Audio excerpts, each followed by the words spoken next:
Behind Dutch Headlines, the who, why, and how of politics and media. Hello, it's me, Greg Shapiro, the American Netherlander. Here's what you need to know to join the Dutch conversation. This week, the DutchNews.nl top 3. First off, Dutch broadcasters unite to support and raise money for the Philippines. Frans Timmermans, the foreign minister, writes an op-ed calling for a smaller EU Commission, and the Dutch Prime Minister Mark Rutte heads for a 2-day trade mission to China in a contest to see which country can be the cheapest. We don't even have time for those 3 on this week's video. That's because our top story this week, the Dutch Word of the Year, has been decided. Every year, these guys get together and they figure out what is the most influential, topical, important word of the year. And they've finally decided on participatiesamenleving. Why is it the Dutch Word of the Year? Well, because it is as long as possible. In years previous, last year, the winner was plofkip, or literally exploding chicken. Of course, technically, it was just referring to chickens with too many hormones, but exploding chicken, clearly they picked a winner. That is an awesome word. This year, the runners-up were petitie for the Facebook page of all the Zwarte Piet supporters, and sociaalbesitas, people who are morbidly, obesely addicted to social media. But this year, they chose participatiesamenleving, loosely translated to participation society, a term which was written by Prime Minister Mark Rutte and delivered in the King's Speech, which we covered earlier, by the first big speech of Willem-Alexander. It's a new trend that Mark Rutte is trying to invent, a departure from the previous idea of a welfare society or welfare state. In this case, Mark Rutte wants everybody to say, hey, I'm responsible for my own well-being. But if the word is going to catch on and be as trendy as we want, it has to be a little bit shorter, you know? Something trendy, catchy like YOLO. But in this case, why not make it shorter, and why not be honest about what you're really trying to say? Don't call it YOLO, but call it yo-yo. You're on your own. Next up, let's check in with our Brussels correspondent, Wytze van der Gast. And Wytze, what's with the hair? Are they celebrating Sinterklaas in Brussels? I thought we were going to talk about the European elections. Ah, my hair. No, we're not talking about Zwarte Piet. In Brussels, we have other things to do.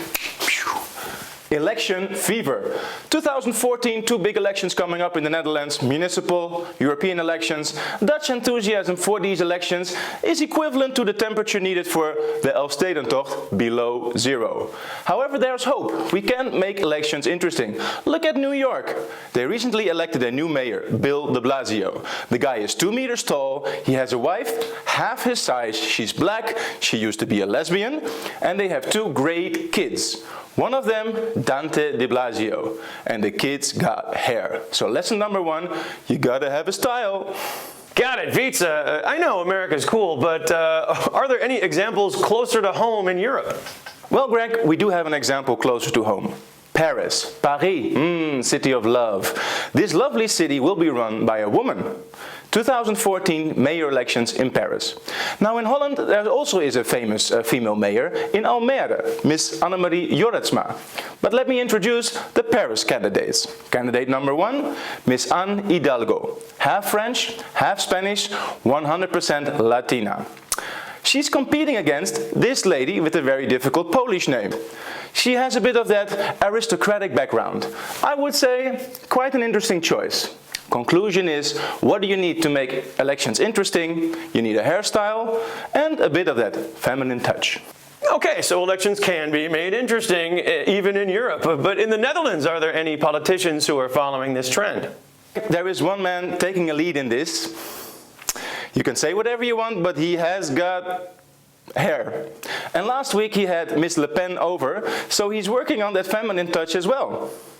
Other Dutch politicians, to make the upcoming elections interesting, you gotta step up your game. Make that appointment with your stylist, and to quote Eminem, please stand up. Thank Thank you, Wytze. Yeah, indeed. Geert Wilders and Marine Le Pen. Speaking of Europe's far right, I've got one more point. Meet me in camera 3. The darling of the far right, Ayn Rand, who wrote Atlas Shrugged, predicted a future in which smart people would be punished and everybody gets a little bit dumber. How does that relate to the Dutch Education Ministry and their new edict? Well, maybe not the way you'd expect. If you want to know more, listen to our podcast, which you can find on the Behind Dutch Headlines Facebook page. That's it for this week. Thank you to our news partners, our social partners, and perhaps our future partners. And it's me signing off saying you can see me on stage at Boom Chicago, referenced on The Daily Show by Key and Peele, with the show Delete Zwarte Piet Niet, running until the 5th of December. Until next week, thank you very Dutch. Behind Dutch Headlines.